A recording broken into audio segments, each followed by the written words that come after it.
Part 1, The Party Rejected.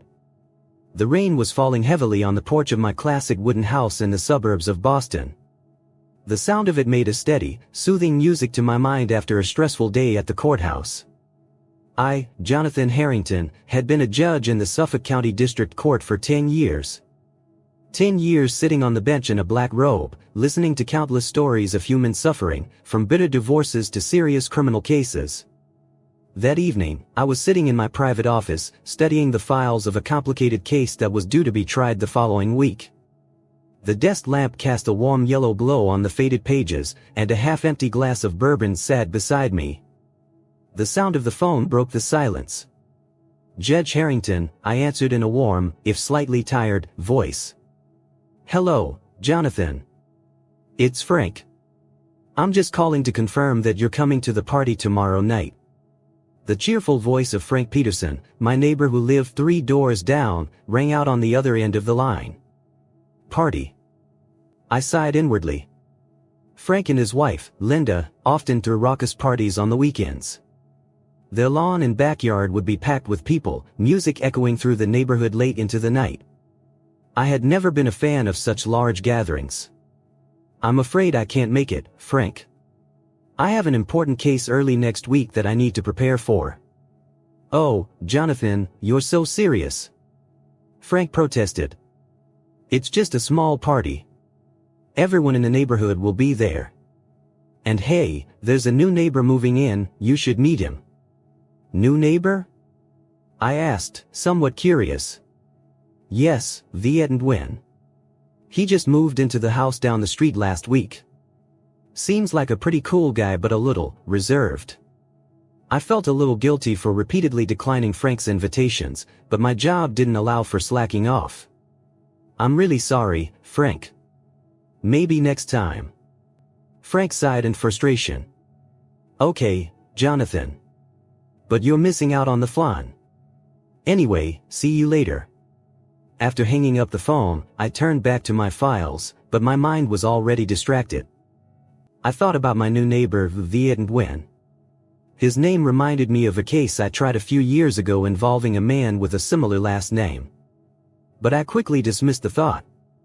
Boston has a large Vietnamese American community, and Nguyen is a common last name. The next night, loud music blared from Frank's house. I sat in my study, trying to concentrate on the case file, but the loud laughter and pounding bass made it almost impossible. Through the window, I could see multicolored lights dancing and figures moving in Frank's garden. Around 11 p.m., as I considered calling to complain about the noise, I noticed a dark figure standing outside the fence. The figure stood silently, seemingly looking toward my house. I felt a chill run down my spine. As I moved closer to the window to get a better look, the figure quickly disappeared into the darkness. Probably just a drunken guest from Frank's party, I told myself, though the unease persisted. The next few days passed peacefully.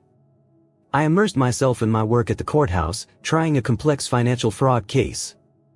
On Wednesday, as I was driving home, the phone rang. It was Sandra, my secretary. "Judge Harrington, I think you should know something," she said, her voice sounding worried. "A man came to court today, asking a lot of questions about you. He wanted to know where you live, what your daily routine was." My heart beat faster. "Did he leave his name?" "No, sir. But he had a strange accent, maybe foreign. And he sounded very nervous." I thanked Sandra and ended the call, my mind racing with speculation. Was this someone related to the case I was trying? A relative of a criminal I had convicted? Or a new neighbor? When I got home, dusk was beginning to fall. I noticed an unfamiliar car parked near Frank's house. A man was standing next to the car, apparently watching my house. When he saw me drive up, he quickly walked away. That evening, I received an anonymous letter stuffed into my mailbox. Inside was a single piece of paper with a handwritten note, "Justice will be done." Part 2, The Silent Threat. I'd been a judge long enough to know that threats were part of the job. But this letter felt different, it was personal and it had been sent to my home. I decided to report it to my colleague at the Boston Police Department, Lieutenant Michael Donovan. It's probably just a joke, Jonathan, Mike said after reviewing the letter in his office the next morning. But I'll have someone check the area around your house tonight. Thanks, Mike. I know this sounds extreme, but after 10 years on the job, I've learned not to ignore any red flags. Mike nodded in agreement. You've convicted a lot of dangerous people. It's worth being careful.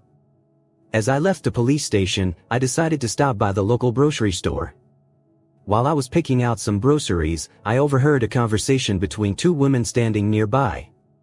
He was very polite, but there was something strange about him, the first woman said.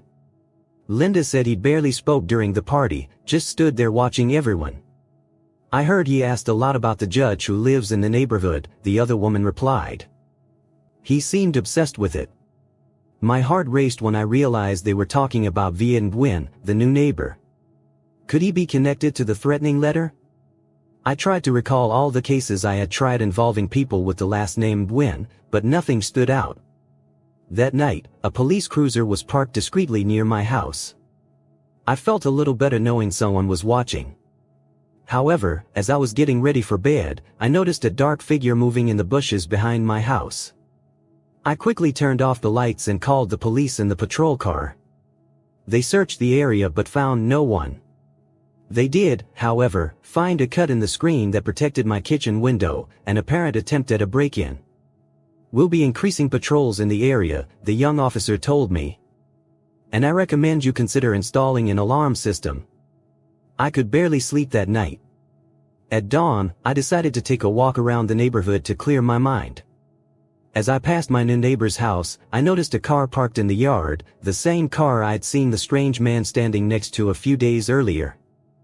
I stopped and looked at the house. The curtains were drawn, and there was no sign of life. A strong curiosity arose within me. I wanted to know more about this VIET and Nguyen. When I returned to the house, Frank was mowing the front lawn. Good morning, Judge. He waved at me with his usual bright smile. You missed a great party. I smiled weakly. I heard the music. It must have been a fun night. Sure. Everyone was there, except you. Even that new guy VIET was there, although he was pretty quiet. I tried to keep my voice casual. So what do you know about him? What does he do? Frank shrugged. Not much. He said he just moved from California for work. Something to do with import-export or something. But hey. Frank lowered his voice. He asked a lot of questions about you when he found out a judge lived nearby. What did he ask? My heart beat faster. Oh, just the usual questions. What court do you work in? What kind of cases do you try? Linda thought he was just curious, but I found it a little strange that he kept asking about your schedule when you usually get home. I tried not to let on that my anxiety was rising. Thanks for telling me, Frank. I have to go. See you later. When I got home, I immediately called Mike and told him what had happened. I'll check on VIET and Nguyen, Mike promised. In the meantime, be careful and lock your door. That afternoon, while I was working in my office, I looked out the window and saw a man standing across the street, staring at my house. He was about 30 years old, with short black hair and a sharp face. When he caught my eye, he didn't look away or look embarrassed. Instead, he looked straight into my eyes with an unreadable cold expression. Then, very slowly, he drew his finger across his throat in an unmistakable gesture, a threat. Part 3, The Fugitive. VIET and Nguyen, Mike said over the phone the next morning. No criminal record in Massachusetts, but there's an outstanding arrest warrant in California for a man by the same name. For what? I asked, feeling the tension rising. Arson. He's suspected of burning down a San Francisco judge's house last year after the judge sentenced his brother to 15 years in prison for drug trafficking. I felt like I'd been hit squarely. So you think? I think we need to find out if he's connected to any of your cases, Mike interrupted. I'm checking your cases from the last 5 years for anyone with the last name Nguyen. Nguyen is a common last name, I reminded him. There are thousands of people with that last name in Boston. Yes, but it's worth checking. In the meantime, we're going to try to determine if your neighbor is the same VIET in the California records. I drove to the courthouse on high alert, constantly checking my rearview mirror to see if anyone was following me. During the hearing, I had trouble focusing on the testimony.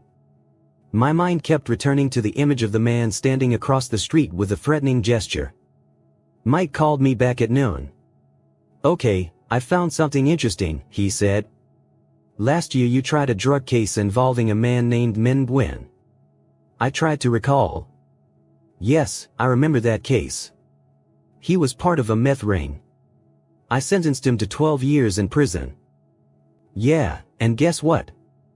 Minh Nguyen has a younger brother named VIET who lives in California.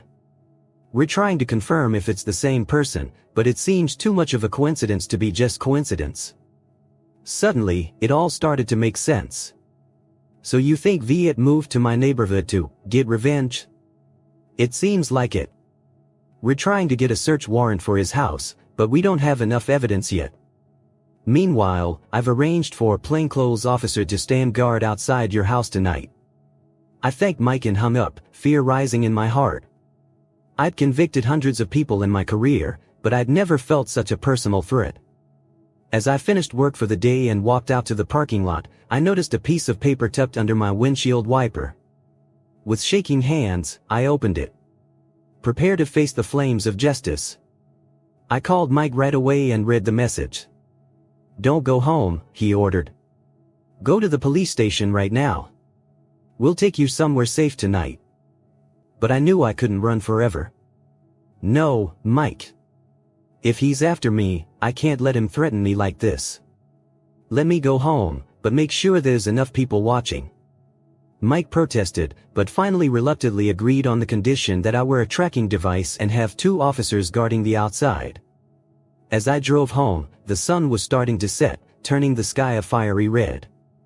A bad omen, I told myself, shaking my head to clear the superstitious thoughts. As I turned into the neighborhood, I noticed something odd. My front door was ajar. I'd made sure to lock it when I left that morning. My heart was pounding as I pulled into the driveway and called Mike right away. "Someone's in my house," I whispered into the phone. "The front door is open. Don't come in," Mike ordered. "We'll be right there. Stay in the car and lock the doors." I followed his advice, scanning the house in fear. There was no sign of movement, no lights. Just that open door, inviting me into a trap. Suddenly, I noticed a strange smell in the air. A strong chemical smell, like gasoline. Part 4, The Fire. Without thinking, I jumped out of the car and ran toward the house. The smell of gasoline grew stronger as I got closer. As I reached the steps, I heard a clicking sound from inside, followed by the sound of flames. "No!" I screamed, but it was too late. The fire started in the living room, quickly spreading to the front door. I backed away, watching in horror as my house, which contained all my memories, my documents, my life, began to be consumed by a sea of fire. Out of the corner of my eye, I saw a figure running out the back door. Without thinking, I ran after him, adrenaline pumping through my veins. The man was trying to climb over the fence in the back garden. As I got closer, he turned around, and in the bright light from the burning house, I recognized VIET Nguyen's face. There was a moment when our eyes met, the pure hatred in his eyes met the rage in mine. Then he jumped the fence and disappeared into the darkness. I could hear the sirens of the fire trucks and police cars approaching. But I couldn't wait. With a determination I didn't know I had, I climbed over the fence, chasing VIET. He ran through a small grove of trees behind the houses, toward the stream that ran through the neighborhood. I ran after him, my legs seemingly knowing what to do on their own. Although VIET was younger and faster, I had been a long-distance runner in college and my stamina was still there. As we neared the stream, VIET tripped over a tree and fell. As he tried to get up, I lunged at him and tackled him to the ground. We wrestled on the ground, kicking and punching in tense silence, the only sounds being gasps and the sound of torn clothes. "Why?" I screamed as I finally pinned him to the ground. "Why did you do this?" VIET looked at me with hatred in his eyes. You destroyed my family. You imprisoned my brother for 12 years for one mistake. Your brother was a drug dealer, harming countless people. I yelled, grabbing his collar. Can't you understand how many families, how many lives have been destroyed by the poison your brother sold on the streets? You don't know anything. VIET screamed, tears welling up in his eyes. Men was just trying to make money to cure our mother. She has cancer and doesn't have insurance. My brother is not a bad person. But I couldn't accept that reason. There are thousands of ways to make money without destroying other people's lives. Your brother took the easy way and paid the price. And you're going to pay for your stubbornness. VIET roared, suddenly throwing a punch at my face. I stumbled back, and VIET took the opportunity to stand up. He pulled something shiny from his pocket, a knife. I lost everything because of you, VIET said, his voice suddenly cold and chilling. My mother died without men. I lost my job because I had to take care of her alone. And now, I'm going to make sure you understand the pain of losing everything. He lunged at me with the knife, but my years of martial arts training kicked in. I dodged, grabbed his knife-wielding wrist, and twisted. VIET cried out in pain as the knife fell to the ground. Don't make this worse for yourself, I gasped, still holding his wrist. There's already enough pain. But VIET's eyes were filled with pure hatred. Who do you think you are? Sitting in judgment, deciding the fate of others without knowing who they are or what they've been through. Do you ever stop to think about the consequences of your judgments? His words made me pause for a second. It was true that I had sentenced hundreds of people in my career, and while I always tried to be fair, I rarely thought about what happened to their families after the trial was over. That hesitation was enough for VIET to pull away from me. He lunged for the knife on the ground, but before he could reach it, sirens wailed and flashlights shone through the trees. Police! Stand! Mike and 2 other officers appeared, guns drawn, pointed at VIET. Part 5, Justice and Forgiveness. The fire had almost completely destroyed my house. I stood there looking at the smoldering ruins, a hollow feeling spreading through my chest. All the memories, the books, the photos, all of it was gone. We caught VIET and Nguyen, Mike said as he came to my side. He confessed to everything. He'd been watching you for weeks, planning every step. Did he say why? I asked, even though I already knew the answer. He wanted revenge for his brother. Thought you were too harsh on him. Mike shook his head. He burned down a judge's house in California for the same reason. Luckily, no one was hurt in that. I nodded, feeling a deep sadness instead of the anger I'd expected. Did he say anything about his mother? Mike looked at me in surprise. Yes, actually. He said his mother had cancer and died while his brother was in prison. He blamed the entire justice system for that. Mike paused. How did you know about his mother? I didn't answer directly. Have you ever wondered, Mike, about the consequences of every sentence we hand down? Not just for the defendant, but for their families? Mike looked at me for a long time, then put his hand on my shoulder. Jonathan, you did your job. You applied the law fairly and accurately. If every judge started judging based on personal feelings and circumstances instead of the law, we wouldn't have a justice system anymore. I knew he was right, but VIET's words still echoed in my head. 6 months later, I sat in the visiting room of the Suffolk County Jail, across from VIET and Nguyen. He looked thinner and paler, but his eyes remained as intense. Why are you here? VIET asked, his voice filled with doubt. To see the results of your work? I shook my head. No, I came here to talk. And to listen. VIET stared at me, clearly unconvinced. I want to know more about your brother, about your mother, I said. I want to understand. At first, VIET refused to talk. But gradually, perhaps with nothing left to lose, he began to talk. He told me about how they had immigrated to America as children, about the father who abandoned them, about the mother who worked 3 jobs to provide for them, and finally the cancer that had struck her down. "Men was always a good son," VIET said, his voice shaking with emotion.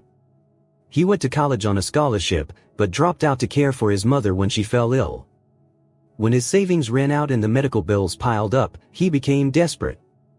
I sat silently, listening to the story of a broken family, a story I had never heard in a courtroom.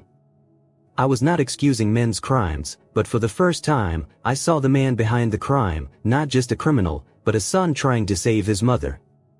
"That doesn't justify what you did," I said finally. "Burning down my house, trying to attack me." "I know," VIET admitted, sounding tired. "I was consumed by grief and anger. I couldn't think clearly." We sat in silence for a long time. "I looked over your brother's case file," I said finally. "While I still believe he was responsible for his actions, there were some mitigating factors that I should have considered more closely. I filed a motion to reconsider his sentence." VIET looked at me, stunned. "Why? After all I did?" "Not because of you," I said bluntly. "But because it was the right thing to do. Our system is supposed to be fair, but also compassionate when appropriate." VIET didn't say anything, but I could see tears in his eyes. As I stood up to leave, VIET called out, "Have you rebuilt your house yet, Judge Harrington?" I stopped and looked back at him. "It's a work in progress. It won't be the same, but maybe that's not such a bad thing. Sometimes we have to start over to build something better." A year later, I stood in front of my new house. It wasn't as big as my old one, but it was cozy and full of light. And in my office I hung a picture of my parents, the only one I had left, since it was locked away in a safe at the bank. I had also changed my approach to my work. I still applied the law fairly and sternly, but I spent more time understanding the circumstances of the people before me. I tried to look beyond the crime, to the person. Min Nguyen had his sentence reduced to 8 years and was transferred to a facility with a better rehabilitation program. VIET was sentenced to 10 years for arson and assault, but I wrote letters advocating for his education and counseling in prison. Frank and Linda still threw their raucous parties, and every now and then, I found myself accepting the invitation. Life is too short to deny ourselves the connection we have with others. Sometimes on quiet nights, I still think of the fire that consumed my old home, of the rage in VIET's eyes, and of the hard lesson I learned. Justice is not just about applying the law, it is also about seeing the humanity in each person, even when they have made mistakes. And sometimes, from the ashes of hatred and revenge, something new and better can grow: understanding, compassion, and perhaps, one day, forgiveness. As I enter my new home, I carry with me not only the lessons of the past but also hope for the future, a future where justice and compassion can coexist, where we can see each other not just through the lens of the law but through the lens of our common humanity. And that, perhaps, is the fairest sentence any of us could hope for.